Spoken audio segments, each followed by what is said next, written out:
What if the fears controlling your life are not permanent? What if anxiety, panic, trauma, and emotional triggers are not fixed personality traits, but learned biological patterns inside the nervous system? Because here's what modern neuroscience now shows very clearly. Fear is learned, and if fear can be learned, parts of it can also be unlearned. Right now, millions of people are struggling with chronic anxiety, emotional overwhelm, intrusive thoughts, panic attacks, trauma responses, sleep disruption, and constant hypervigilance. Many assume something is fundamentally broken inside them.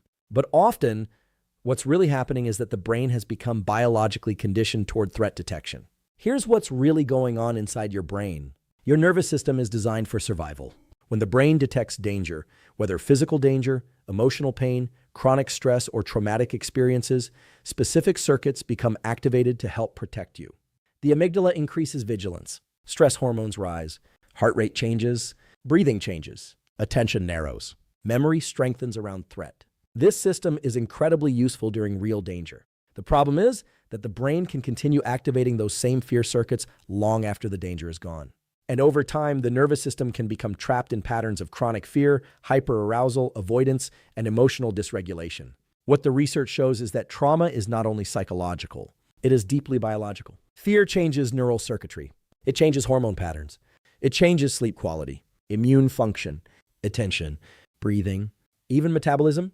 And this is why unresolved fear and chronic stress are strongly associated with anxiety disorders, depression, inflammation, fatigue, insulin resistance, cardiovascular disease, and accelerated aging over time. But there's also very encouraging news. The brain remains plastic throughout life, which means the nervous system can reorganize itself when given the right signals repeatedly. In today's video, we're going to break down the neuroscience of fear and trauma using practical, science-backed tools grounded in neurobiology, stress physiology, sleep regulation, dopamine, cortisol, breathing, exposure therapy, and nervous system recovery. You'll learn why traumatic memories become so powerful, how fear gets wired into the nervous system, why avoidance strengthens anxiety, how breathing changes emotional states, why sleep is critical for emotional healing, and how modern neuroscience is helping people weaken fear responses safely and effectively. Because ultimately, healing is not about becoming fearless. It's about teaching the nervous system that safety is possible again. And once the brain begins learning safety consistently, everything changes. The first thing to understand is that fear is not simply an emotion. Fear is a survival prediction system built into the nervous system. Your brain is constantly scanning the environment, asking one core question: am I safe? And when the brain detects threat, real or perceived, it activates highly specific neural circuits designed to protect you. Here's what's really going on inside your brain. The amygdala acts like an alarm system. Its job is to rapidly detect danger and trigger survival responses before conscious thinking even fully occurs. This is why fear often feels automatic. Your heart races before you logically analyze the situation. Your breathing changes instantly. Muscles tighten. Attention narrows. The body reacts first. Thinking comes second. Now, this becomes extremely important in trauma, because traumatic experiences create very strong emotional learning inside the brain. What the research shows is that emotionally intense experiences strengthen neural encoding dramatically through stress hormones like adrenaline and cortisol. In simple terms, the brain remembers dangerous experiences more powerfully because survival depends on remembering them. Let me explain this with a simple analogy. Imagine touching a hot stove. Your brain immediately creates a strong protective memory. Do not touch this again. Trauma works similarly, but often on a much deeper emotional and physiological level. The nervous system begins associating certain people, places, emotions, sounds, or situations with danger. And eventually the brain starts predicting threat automatically. This is why someone can experience fear responses years after the original event occurred. The body remembers. Now here's where chronic stress becomes incredibly important. When stress hormones remain elevated for long periods, the nervous system becomes increasingly sensitive to threat. The brain essentially becomes better at detecting danger. Unfortunately, this often means it also becomes worse at detecting safety. Research continues showing chronic stress can increase amygdala reactivity while weakening regulatory control from the prefrontal cortex, the area involved in rational thinking and emotional regulation. This is one reason anxiety and trauma can feel so overwhelming biologically. The emotional brain becomes louder. The regulatory systems become weaker, and sleep disruption makes this even worse. Poor sleep increases emotional reactivity while reducing stress resilience dramatically. This creates a vicious cycle. Stress worsens sleep. Poor sleep worsens anxiety. Anxiety worsens nervous system regulation. Now here's the encouraging part. Fear circuits are plastic, which means they can weaken with the correct forms of training and recovery. But this requires repetition and nervous system safety signals over time. One of the biggest mistakes people make is believing healing means never feeling fear again. That is not realistic biology. Even healthy nervous systems experience fear. The goal is improving regulation, improving recovery, reducing unnecessary alarm activation, and teaching the brain greater flexibility between stress and safety. Now, another major factor affecting fear physiology is breathing. Fear changes breathing patterns immediately. Breathing becomes shallow, rapid, upper chest dominant, and remarkably, the reverse is also true. Breathing patterns directly influence emotional state. Slow, controlled breathing increases parasympathetic nervous system activation through vagal pathways, helping reduce physiological arousal. This is why breathing protocols are now widely studied in anxiety regulation, PTSD recovery, and stress reduction research. Simple tools like physiological sighs, longer exhalations, and slow nasal breathing can significantly reduce nervous system activation in many individuals. And importantly, healing usually happens gradually. The nervous system changes through repeated experiences of manageable safety, not through forcing overwhelming emotional exposure all at once. One of the most important discoveries in modern neuroscience is this. Avoidance temporarily reduces fear, but long-term, it strengthens fear circuitry inside the brain. And this explains why anxiety often expands over time. At first, someone avoids one stressful situation. Then the brain learns avoidance equals safety. But eventually, the nervous system begins avoiding more and more triggers. Certain places. People, conversations, airplanes, crowds, public speaking, relationships, even emotions themselves. Here's what's really going on inside the brain. Every time you escape a feared situation immediately, the nervous system never gets the opportunity to learn something critical. That situation may actually be survivable. So the fear prediction remains active. Let me explain this with a simple analogy. Imagine your brain creates a false fire alarm. If every time the alarm rings, you immediately run away, the brain never gathers evidence that there was no actual fire. The alarm stays sensitive. That's exactly how chronic anxiety often develops. The nervous system becomes conditioned toward protection instead of recalibration. This is why exposure-based therapies remain one of the most effective neuroscience-backed treatments for fear disorders and PTSD. Now, exposure does not mean overwhelming yourself recklessly. That's extremely important. Healing happens through controlled, manageable exposure combined with safety and regulation. In neuroscience, this is often called extinction learning. The brain gradually learns the predicted danger does not fully occur, and over time, fear responses can weaken. What the research shows is that the amygdala becomes less reactive when the nervous system repeatedly experiences safety in situations previously associated with fear. But consistency matters enormously. One successful experience is helpful. Repeated successful experiences create rewiring. Now, here's something many people misunderstand. Fear memories are not usually erased completely. Instead, new safety memories become stronger than the old fear associations. In simple terms, the brain learns a new prediction. This is why emotional healing often feels gradual rather than instant. Now, another major factor in trauma recovery is nervous system regulation during exposure. If the brain becomes too overwhelmed, survival circuitry dominates and learning decreases. This is why pacing matters. Small, manageable steps are biologically powerful. For example, someone afraid of public speaking might begin with speaking alone, then speaking to one person, then a small group, then gradually larger audiences. Each successful exposure teaches the nervous system greater safety tolerance. Now let's connect this to physiology. One reason exercise helps anxiety regulation is because it teaches the brain tolerance to physical arousal.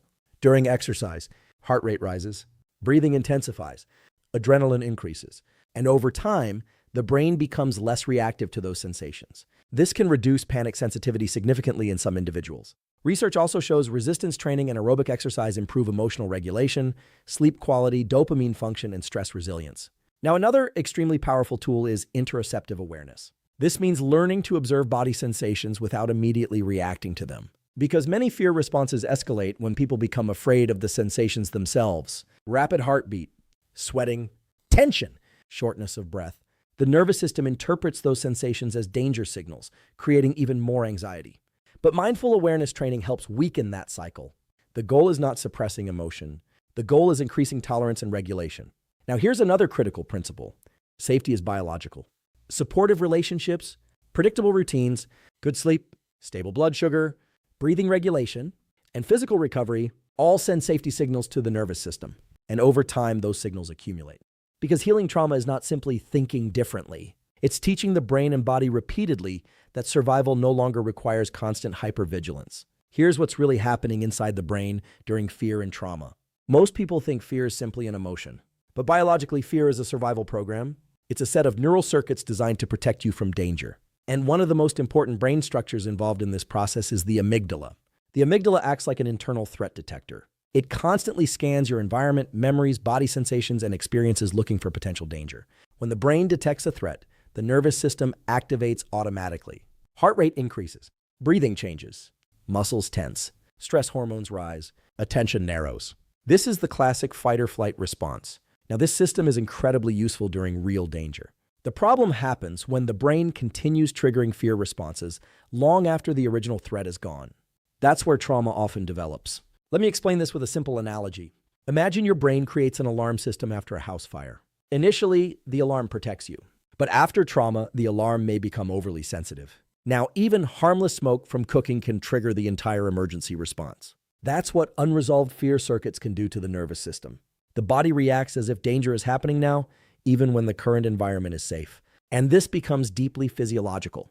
Chronic fear activation affects cortisol, sleep quality, inflammation, heart rate variability, digestion, immune function, attention, and emotional regulation. What the research shows is that repeated stress and trauma can strengthen fear-related neural pathways through neuroplasticity. In simple terms, the more often fear circuits activate, the easier they become to trigger. This is one reason trauma responses can feel automatic and uncontrollable. Now, here's the encouraging part. Neuroplasticity also allows fear pathways to weaken. The brain can relearn safety, but this requires specific conditions. One of the biggest misconceptions about trauma recovery is the idea that people should simply stop thinking about it. That rarely works. Why? Because suppressed fear often remains biologically active underneath conscious awareness. The nervous system still carries the prediction of danger. Modern neuroscience shows that fear memories are not erased like deleting a computer file. Instead, the brain creates new safety associations that gradually reduce the emotional intensity of the original fear response. This process is called extinction learning. And importantly, extinction learning depends heavily on context, repetition, and nervous system regulation. Now let's talk about one of the most important biological factors in fear recovery, autonomic regulation. If the nervous system remains chronically dysregulated, the brain struggles to update safety predictions. This is why sleep, metabolic health, stress management, and breathing patterns matter more than most people realize. For example, poor sleep increases amygdala reactivity. Chronic cortisol elevation increases hypervigilance. Blood sugar instability worsens anxiety-like symptoms. Inflammation affects mood regulation and stress resilience. This is why healing trauma is not only psychological, it's physiological too. Now, here's one of the most powerful tools supported by neuroscience: controlled exposure combined with safety. In simple terms, the brain must experience previously feared situations while simultaneously learning that catastrophe does not occur. This gradually rewires prediction circuits. Avoidance may reduce anxiety temporarily, but long-term avoidance strengthens fear because the brain never receives updated evidence of safety. Now, this does not mean overwhelming yourself. In fact, excessive exposure can reinforce trauma if the nervous system becomes flooded beyond regulation. The key is gradual, manageable exposure while maintaining physiological stability. Breathing plays a major role here. Slow exhalation-focused breathing increases parasympathetic nervous system activity through vagal pathways. This helps signal safety to the brain. One simple protocol supported by research is physiological downregulation through longer exhales. For example, inhale for 4 seconds, exhale for 6 to 8 seconds. Repeated for several minutes. This can reduce autonomic arousal and improve emotional regulation. Exercise helps too. Regular movement improves stress resilience, dopamine regulation, sleep quality, and emotional processing. And importantly, social connection strongly affects fear circuitry. Safe human relationships help regulate the nervous system biologically. Isolation often amplifies fear responses. Now here's the key insight. Fear is learned, but safety can also be learned. And through repetition, regulation, and neuroplasticity, the brain can gradually stop treating the present like the past. One of the most fascinating discoveries in modern neuroscience is that traumatic memories are stored differently than ordinary memories. Most normal memories gradually fade over time, but traumatic memories often remain vivid, emotionally intense, and physiologically active for years, sometimes decades. Why? Because fear changes the way the brain encodes experience. Here's what's really going on inside your brain. When a highly stressful or traumatic event occurs, the nervous system releases large amounts of stress chemicals. Adrenaline, norepinephrine, cortisol. These chemicals increase alertness and strengthen emotional memory encoding. From an evolutionary perspective, this makes sense. The brain wants to remember dangerous experiences very clearly so you can avoid similar threats in the future. The problem is that sometimes the brain stores the fear too well. Let me explain this with a simple analogy. Imagine writing notes with a pencil. Most experiences are written lightly and eventually fade. But trauma is like carving the memory into stone. The emotional intensity makes the neural pathway unusually strong. This is why certain sounds, smells, places, or situations can instantly reactivate fear responses years later. The nervous system associates those cues with danger automatically. And importantly, this can happen even when the conscious mind logically knows the situation is safe. That's because fear conditioning occurs partly below conscious awareness. Now, another major brain structure involved here is the hippocampus. The hippocampus helps organize memories in time and context. It helps the brain understand this happened in the past, not now. But chronic stress and trauma can impair hippocampal function. As a result, traumatic memories may feel emotionally present instead of historically distant. This is one reason people often describe trauma as feeling stuck. The nervous system keeps reactivating old survival responses. What the research shows is that trauma can alter communication between the amygdala, the hippocampus, and the prefrontal cortex. The amygdala amplifies threat detection. The hippocampus struggles with contextual processing, and the prefrontal cortex has more difficulty regulating emotional responses. This creates a brain state biased toward hypervigilance. Now, here's something extremely important. Trauma is not only stored cognitively, it's stored physiologically. The body remembers patterns of tension, breathing, posture, vigilance, and autonomic activation. This is why trauma recovery often requires both mental and physical regulation. Now, let's discuss one of the most important concepts in modern trauma neuroscience: memory reconsolidation. For many years, scientists believed memories became permanently fixed after formation.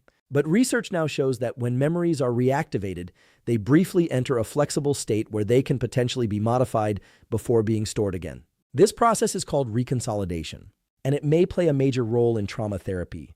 In simple terms, the brain can sometimes update emotional meaning attached to old memories. This does not erase the historical event, but it can weaken the emotional charge associated with it. Now, one of the most effective approaches for this involves safely revisiting traumatic material while the nervous system remains regulated enough to process new information. This is part of why therapies like exposure therapy, EMDR, trauma-focused CBT, and certain forms of somatic therapy can help reduce fear intensity over time. The brain begins learning. The memory exists, but the danger is no longer happening. And repetition matters enormously, because neuroplasticity depends on repeated safe experiences. Now, sleep also plays a huge role here. REM sleep appears especially important for emotional memory processing. Research suggests healthy REM sleep may help reduce emotional intensity associated with difficult experiences over time. This is one reason chronic sleep deprivation often worsens emotional regulation and trauma symptoms. Now, let's discuss another major factor: inflammation.